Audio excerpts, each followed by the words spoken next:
Dear students, as you know, a campaign is going on English poems from 9 to 12th wisdom classes के साथ आप लोग continue देख रहे हैं। तो आज की हमने इस क्लास में जो पोम रखी है वो क्लास 11th की है, ठीक है, द लेबनम टॉप।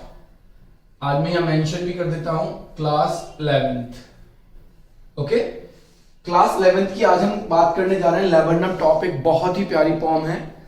तो देखिए, जब मैं पोम स्टार्ट करता हूं बेटा, मैंने पहले ही आपको बताया था, हम अपनी क्लास में सिर्फ वो काम नहीं करेंगे जो जनरली होता है, पोम को एक्सप्लेन कर दिया, बात खत्म हो गई, ठीक है। और इस क्लास को मुझे पता है वही बच्चे देख रहे हैं जिनको कुछ एक्स्ट्रा की नीड है, जिनको एक्स्ट्रा चाहिए, राइट। डेफिनेटली आपकी पोम भी एक्सप्लेन होगी, लेकिन उसके साथ कुछ एक्स्ट्रा इंफॉर्मेशन की जरूरत बहुत ज्यादा होती है, और जो कम से कम एक 11th 12th क्लास के बच्चे के पास होना चाहिए। तो देखिए, विदाउट वेस्टिंग टाइम हम शुरू करते हैं आज की poem the laburnum top by Ted Hughes. और ऑलवेज बच्चे एक गलती करते हैं, I generally have noticed that children use written, this poem was written, this poem has been written. No, poems are always composed, right. So this poem has been composed by Ted Hughes. Ted Hughes हैं एक बहुत अच्छे poet और writer हैं। Born, उनके जन्म की बात करें तो आई गेस 1930 को उनका जन्म हुआ है, और डेथ की बात करें तो अक्टूबर 28 1998 को उनकी डेथ हुई, ओके। जगह है लंदन, इंग्लैंड में। उनके कुछ फेमस वर्क्स देख लेते हैं। फेमस वर्क्स हैं उनके ये, द थॉट फॉक्स, ये उनकी पोम है। Snowdrop, it is also a poem. The Iron Man, it is a story. The Horses of Ares story. So ये उनके कुछ फेमस वर्क्स हैं। इससे अलग भी उन्होंने एक दो वर्क और लिखा है। क्राउज फर्स्ट लेसन, एक उनकी बहुत अच्छी पोम, इसमें आप ऐड कर सकते हैं, Krause first lesson. So children, this was a little bit information related to Ted Hughes, okay? तो आप इसको नोट डाउन कर लीजिए। ये एक्स्ट्रा इंफॉर्मेशन आपको बाकी सब बच्चों से एक्स्ट्रा बनाती है। If someone is going to write in such a way, अगर कहीं नीड हुआ टेड ह्यूज के बारे में लिखना पड़ा आपको, अगर थोड़ा सा भी आप एक्स्ट्रा लिखते हैं एग्जाम में, I am batting on it कि टीचर के ब्रेन पर एक बहुत अच्छा पिक्चर बनता है बच्चे के लिए, और उसका बेनिफिट बच्चे को मिलता है, ठीक है। क्योंकि नॉलेज का कोई बार नहीं है, आप जितना चाहे उतना गेन कर सकते हैं। सो टेड ह्यूज के बारे में हमने यहां थोड़ा सा डिस्कस कर लिया है। आप वीडियो को पॉज करके इसको आराम से देख सकते हैं। अब हम डायरेक्ट चलेंगे पोम पर कि what the poem is telling us. It is a very interesting poem. एक एक लाइन को, एक एक बात को आप प्लीज ध्यान से सुनना। पहले हम बात कर लेते हैं इस लेबरनम ट्री के बारे में। ये भी एक एक्स्ट्रा इंफॉर्मेशन आपको मिलने वाली है। ये लेबरनम ट्री क्या है? A yellow tree. Yellow tree means yellow colour का एक ट्री है बेटा। अगर इसकी मैं प्लेस की बात करूं, अगर मैं इस ट्री के प्लेस की बात करूं, फाउंड, अगर मैं फाउंड की बात करूं, ये कहां मिलता है, तो देखिए बेटा, वैसे सबसे ज्यादा ये ट्री आपका यूरोप में मिलता है, ठीक है। स्कॉटलैंड, आयरलैंड, इंग्लैंड और बाल्कन रीजन। 10th क्लास में आपने हिस्ट्री का चैप्टर पढ़ा होगा, नेशन इन यूरोप, वहां एक टॉपिक आता है बाल्कन रीजन। तो उस रीजन में ये लेबनम ट्री बहुत ज्यादा मिलता है। ये ट्री का नाम है। अगर मैं इंडिया की बात करूं तो इंडिया में ये केरला में मिलता है, और लोग इसकी वहां पर पूजा भी करते हैं। एक वहां पर फेस्टिवल मनाया जाता है, उनका एक वर्शिप है। तो इस लेबनम ट्री को केरला के लोग भी वर्शिप करते हैं। श्रीलंका में भी ये बहुत ज्यादा मिलता है, ठीक है। श्रीलंका में भी ये ट्री मिलता है। तो मैंने आपको बता दिया ये लेबनम क्या है, एक ट्री है, येलो कलर का ट्री है।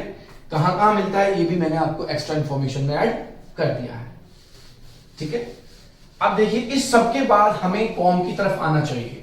हमें एक बात का पता चल गया कि ये क्या है, ठीक है, कहां मिलता है, किसने लिखा है poem, right.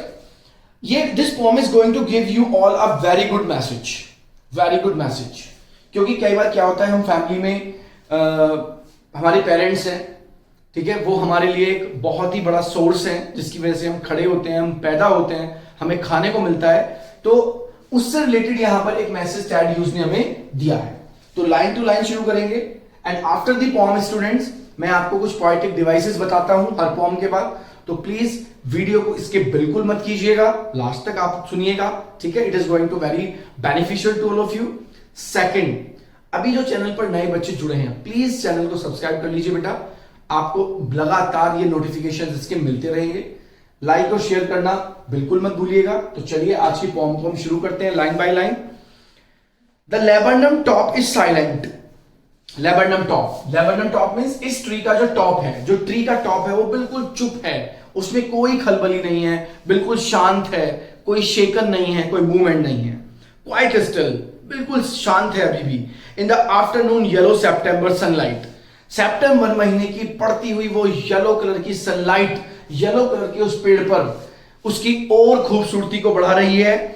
A few leaves yellowing, और इस पेड़ की कुछ पत्तियां, कुछ leaves, some leaves have changed their colour, और वो कैसी हो गई हैं, वो येलो हो गई हैं। तो यहां पर टेड ह्यूज कह रहे हैं सितंबर महीने का टाइम है, बिल्कुल चुपचाप है, पेड़ में कोई मूवमेंट नहीं है। ओके, तो फिर क्या होता है, ऑल इट्स सीड्स फॉलन, और इस पेड़ के लगभग सारे जो सीड्स इसमें लगे हैं, बीज बने थे, क्योंकि फ्लावर लगता है, फ्लावर में बीज बनते हैं, और वो सारे के सारे सीड्स नीचे गिर चुके हैं। ठीक है, चलिए। Till the gold Finch comes, देखिए यहां पर एक नया नाम ऐड हो गया है पोम के अंदर, गोल्ड फिंच। ये बर्ड है, अ बर्ड, क्या है ये, एक बर्ड है, गोल्ड फिंच नाम का एक बर्ड है। तो ये कह रहा है till the gold Finch comes, ऐसा जब तक था, पेड़ जब तक शांत था तब तक गोल्ड फिंच नाम का वो पक्षी, वो बर्ड उस ट्री पर नहीं आया, उससे पहले वो पेड़ बिल्कुल शांत था। विदाउट ट्विचिंग चिरप, और अचानक से वहां पर एक झटके वाली बहुत तेज, जो पेड़ अभी तक बिल्कुल चुप था उसमें एक शेकन हुआ, एक मूवमेंट हुआ, और अचानक से एक चिरप, चहचहाहट शुरू हो गई। A suddenness, a startlement at a branch end, अचानक से हैरानी कर देने वाली, स्टार्टमेंट का मतलब होता है अमेजमेंट। क्या मतलब होता है स्टार्टमेंट का, अमेजमेंट, हैरान कर देने वाला, एक हैरान कर देने वाला मतलब मूवमेंट था। पेड़ अभी तो बिल्कुल शांत था, अचानक से गोल्ड फिंच आया, चिरप शुरू हुआ, चहचहाहट शुरू हुई, और अचानक से उस पेड़ ने हिलना शुरू कर दिया। एट अ ब्रांच एंड, ये गोल्ड फिंच इस लेबरनम टॉप के एक तरफ से, ब्रांच के एंड से जैसे ही इसने पेड़ में एंटर किया तो पेड़ ने हिलना शुरू कर दिया। Then sleek as a lizard, देखिए स्लीक एज अ लिजार्ड, वैसे तो मैं आपको अलग से भी इसको बताऊंगा, स्लीक एज अ लिजार्ड, जैसा कि बेटा प्रॉमिस किया है आपको क्लास की तरह पढ़ाया जाएगा। It's not only the video, it's not only the channel कि यहां पर सीधा एक्सप्लेनेशन कर दिया और बात खत्म हो गई। आप बिल्कुल एक एक चीज को समझिए। स्लीक एज अ लिजार्ड का मतलब है बिल्कुल क्रीप करना, बिल्कुल धीरे धीरे, बहुत ही स्लोली स्लोली क्रीप करते हुए, एक लिजार्ड की तरह। लिजार्ड तो आप जानते हैं ना, छिपकली सबके घरों में रहती है। तो एज अ लिजार्ड यहां पर सिमली का यूज किया गया है। किसका यूज किया गया है, सिमली फिगर्स ऑफ स्पीच का यूज किया गया है। ठीक है, तो बिल्कुल एक लिजार्ड की तरह चुपचाप क्रीप करते हुए, एंड अलर्ट एंड एब्रप्ट, अचानक से खुद अपने आप में अलर्ट होते हुए, पूरे केयरफुल के साथ। अलर्ट का मतलब क्या दिया यहां पर, केयरफुल।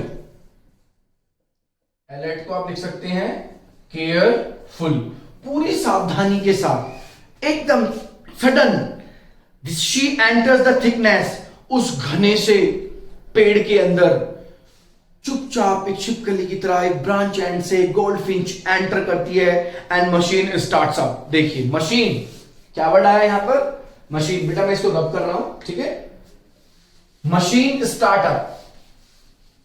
चलिए मशीन की बात कर लेते हैं। मशीन क्या है, MACHINE, मशीन है हर फैमिली। कौन है, हर फैमिली को बात कहा गया है बेटा मशीन। कीप रिमेंबर, एक मशीन स्टार्ट हो जाती है। चलिए मैं आपको बताता हूं। If you have seen some time, कहीं भी आपने देखा होगा, जो बर्ड्स होती हैं वो दाना लेकर आती हैं बाहर से और अपने बच्चों के मुंह में डालती हैं, और जैसे ही वो मुंह में डालने को जाती हैं तो ची ची ची ची ची ची इस तरह की एक आवाज शुरू हो जाती है। तो पॉइंट ने देखिए, टैड ह्यूज ने कहा है एक मशीन स्टार्ट हो जाती है, मतलब उसकी फैमिली की जो आवाज है वो बहुत जोर जोर से आने लगती है। ऑफ चिटरिंग्स, चिटरिंग्स साउंड होते हैं, चिरपिंग चिटरिंग्स ये सब साउंड होते हैं। And a tremor of wings, और शेकिंग, ट्रेमर मीन्स होता है शेक करना। The meaning of tremor is shaking. Tremor होता है शेक करना, हिलना, ठीक है, मूवमेंट, मूवमेंट आप कह सकते हैं। और पंख हिलने शुरू हो जाते हैं। एंड ट्रिलिंग्स, ट्रिलिंग्स होता है म्यूजिकल साउंड। क्या होता है ट्रिलिंग्स, ट्रिलिंग्स होता है बेटा म्यूजिकल साउंड, और एक बहुत ही प्यारा म्यूजिकल साउंड उस पेड़ के अंदर क्रिएट हो जाता है। The whole tree trembles and trills. Trembles का मतलब शेक होता है, और ट्रिल्स, यहां पर थ्रिल्स एक वर्ड आया, इसका मतलब होता है एक्साइटेड। एक वर्ड इसमें लास्ट में देखिए आया है आपका थ्रिल्स, THRILLS, ठीक है। एक्साइटेड आप इसको लिख सकते हैं यहां पर, एक्साइटेड। तो देखिए यहां पर पॉइंट ने कितने प्यार से बताया है कि एक गोल्ड फिंच एक पेड़ में आती है, बिल्कुल एक लिजर्ड की तरह चुपचाप अंदर जाती है, और जैसे ही वो अंदर जाती है एक मशीन शुरू हो जाती है, पेड़ हिलना शुरू हो जाता है, ठीक है, और चिटरिंग शुरू हो जाती है, फिर पंखों के फड़फड़ाने की आवाज आती है, ऐसे मानो जैसे one musical sound has started. और फिर क्या होता है, the whole tree trembles and trills, और पूरा पेड़ हिलने लगता है, और मानो जैसे पेड़ एक्साइटेड हो गया है, कोई एक्साइटमेंट पेड़ को मिल गया है, ठीक है। आई होप यहां तक आपको समझ आ गया होगा। It is the engine of a family. देखिए नया वर्ड यहां पर आ गया है, इट इज द इंजन। बेटा मैं फिर से रब कर रहा हूं, आप लोग इनके स्क्रीनशॉट ले सकते हैं या वीडियो को पॉज करके आराम से समझ सकते हैं, ओके। चलिए अब यहां पर एक वर्ड आया इंजन। अब ये इंजन कौन है? इंजन यूज किया गया है गोल्ड फिंच के लिए। कई बार बच्चों को बड़ा कंफ्यूजन हो जाता है, इंजन कौन है, मशीन कौन है। तो देखिए it is the engine of a family. ये गोल्ड फिंच अपने परिवार का इंजन है। अभी देखा ना आपने कि जैसे ही उसने एंटर किया एक मशीन स्टार्ट हो गई, तो इस इंजन को गोल्ड फिंच के साथ रखा गया है, ठीक है। तो ये गोल्ड फिंच अपने परिवार का एक इंजन है। She stocks it full. Stocks it full का मतलब होता है full with sound. Stocks with full को आप लिख सकते हैं full with sound, full with sound. चलिए तो ये जो इंजन है, गोल्ड फिंच अपनी फैमिली का इंजन है, ये पूरे के पूरे पेड़ को एक बहुत ही प्यारे साउंड से भर देती है। Then floods out to a branch, और फिर झटके से, मतलब झटके से कहें या हम कहें लविंगली। फ्लड्स आउट का मतलब होता है lovingly.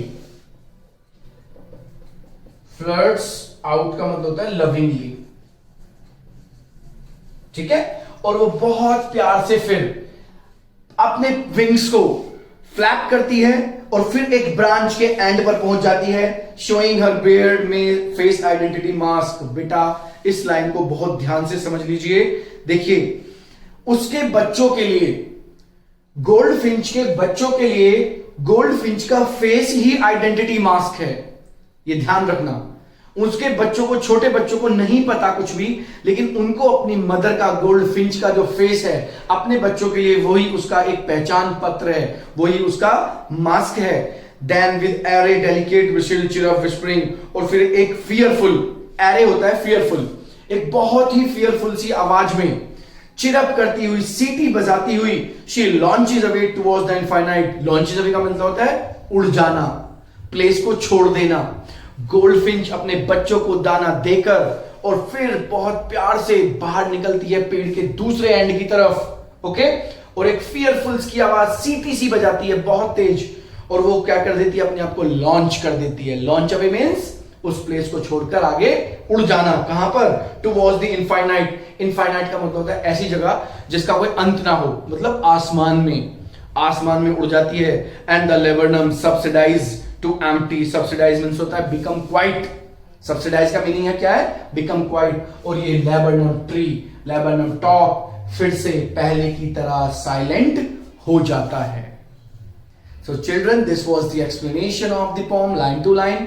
I hope you must have understood. Video को पॉज कीजिए, बैक करके देख लीजिए, आपको एक एक बात अच्छे से समझ आ जाएगी। तो टेड ह्यूज की पोम को आज हमने यहां पर ओवर कर लिया है अपनी इस क्लास में, ठीक है। तो as usual we do the figures of speech and poetic devices which are the most important part of literature as well as poetry. हम बिना पोएटिक डिवाइस के हम इनको नहीं पढ़ सकते, ठीक है। अगर हम लिटरेचर की बात करते हैं तो वहां पर लिटरेरी डिवाइस होते हैं, और पोएट्री की बात करते हैं तो यहाँ फिगर्स ऑफ स्पीच या आपके पोएटिक डिवाइसेस होते हैं, ओके। तो चलिए इसमें सबसे पहला हम पढ़ते हैं एलिट्रेशन है। मैं लिख देता हूं पोएटिक डिवाइसेस। बेटा कोई भी बच्चा वीडियो को स्किप करके ना देखे, वरना कुछ भी समझ नहीं आएगा, ये मैं आपको पहले ही बोल रहा हूं बेटा, ठीक है। एलिट्रेशन बहुत बार पढ़ चुके हैं हम पहले भी। एलिट्रेशन, यहां पर एक लाइन आई है आपकी, देखिए, सितंबर सनलाइट, सितंबर सनलाइट, सितंबर सनलाइट। तो देखिए एस और एस, जब किसी लाइन में, जब किसी वर्ड में हमें कोई कॉन्सोनेंट स्टार्टिंग में रिपीटेशन उसका दिखता है, तो वहां पर हमारा एलिट्रेशन फिगर्स ऑफ स्पीच होता है। नंबर 2 में देखिए सिमिली, सिमिली देखिए, स्लीक एज अ लिजर्ड, मैंने अभी अपने लेक्चर के टाइम आपको समझाया था, sleek as a lizard, okay.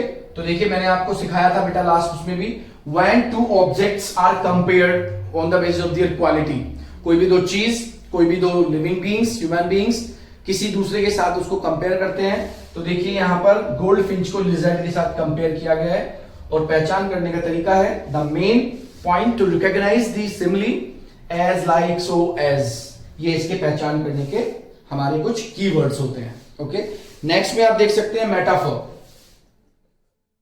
Metaphor, बेटा एक बात मैं आपको बता दूं, आप कुछ भी देख लीजिए, कोई भी वीडियो देख लीजिए, किसी भी पोएम के साथ बहुत कम चांसेस होते हैं इतना डीपली पोएटिक डिवाइसेस को आपके साथ एक्सप्लेन और उनको समझाना। सो प्लीज कोशिश कीजिएगा कि ये जो मेहनत की जाती है इसको आप ज्यादा से ज्यादा यूटिलाइज करें। तो मेटाफर का बहुत अच्छा एग्जांपल है, it is the engine of a family, it is the engine of her family. अब देखिए यहां पर इट इज कौन है, इट इज है गोल्डफिंच, क्या बताया उसको, इंजन बताया है। मेटाफर का क्या रूल होता है कि किसी भी चीज को डायरेक्ट किसी चीज के साथ एड्रेस कर दिया जाता है, उसको एज नहीं कहा जाता, उसको ये नहीं कहा जाता कि वो अपनी इंजन की तरह है। इसमें हम क्या बोल रहे हैं, हम डायरेक्ट बोल रहे हैं वो इंजन है। यहां तो हमने बोला वो लिजर्ड की तरह, तो ये तो हो गया सिमिली, लेकिन हमने यहां उसको डायरेक्ट ऑब्जेक्ट को उसके साथ रख दिया, तो इसलिए यहां पर हो गया हमारा मेटाफर। हमने गोल्डफिंच को डायरेक्ट इंजन बोल दिया, ठीक है, तो ये हो जाता है हमारा मेटाफर। इसमें एक आपका आता है पर्सोनिफिकेशन, एक मिनट, आप मैं इसको ऊपर लिखता हूं थोड़ा सा, ठीक है, तो शायद आपको ये अच्छे से दिख जाएगा। ऊपर वाले आप देख लीजिए पहले एक बार आराम से, ओके। चलिए हम चलते हैं पर्सोनिफिकेशन की तरफ। नंबर 4 पर आएगा पर्सोनिफिकेशन। पर्सोनिफिकेशन क्या होता है, it is a figures of speech in which the lifeless objects, non living things are presented with the qualities of living beings. तो बताइए इसमें क्या है, the whole tree trembles and thrills, the whole tree trembles and thrills, ये example आप यहां पर लिख सकते हैं इसका। The whole tree trembles and thrills. अब देखिए ट्रेम्बल होना और थ्रिल होना ये दोनों ही काम हमारे हैं, कांपते भी हम ही हैं, थ्रिल भी हम ही करते हैं, एक्साइटेड भी हम ही होते हैं, लेकिन हमने यहां किसके लिए लिखा है, द होल ट्री। पार्डन बेटा, ट्री वर्ड मैंने यहां लिखा नहीं है, अब मैंने लिख दिया है, ठीक है। The whole tree trembles and thrills, दोनों ही जो क्वालिटीज हैं ये ह्यूमन बीइंग की हैं, कांपना भी और एक्साइटेड भी होना, ठीक है। तो यहां हमारा हो जाता है personification, okay. So children, these are the figures of speech in this poem. अगर इसके बाद after this if any child has any doubt, so please let me know through the comment box. मैं आपकी हर प्रॉब्लम को यहां पर solve कर दूंगा बेटा, every problem will be sorted out. So video को ध्यान से देखिए और समझिए, ओके। तो I am going to get an end, I hope that you must have understood the poem. और कॉमन बात है बेटा, आप कोशिश कीजिए कि वीडियो को ज्यादा से ज्यादा शेयर किया जाए। देखिए बेटा, कुछ बच्चों ने मुझे कमेंट करके बताया कि सर टेक्नोलॉजी का यूज करना चाहिए आज की डेट में, तो मैं प्लीज उनको एक बात बोलूंगा बेटा, with your too much and nice comment. बेटा मैं इसको एक क्लास की तरह चला रहा हूं, और आज भी मेरा मानना यह है कि जितना अच्छा हम बच्चे को अपनी तरफ से कुछ करके समझा सकते हैं, अगर टेक्नोलॉजी से वो समझने वाला होता तो वो घर पर खुद भी समझ सकता है। हाँ, वीडियो आप तक पहुंचना भी एक टेक्नोलॉजी है, लेकिन I am trying my best, I am dancing here, I am moving here to make your concept clear. ठीक है, तो मैं कोशिश करूंगा कि इस तरह से ही आपके कंसेप्ट क्लियर किए जाएं। Okay, so take care, like और शेयर करना बिल्कुल मत भूलना। Stay tuned with wisdom classes by Harish Sharma and Niti Sharma. Take care, जय हिंद, जय भारत।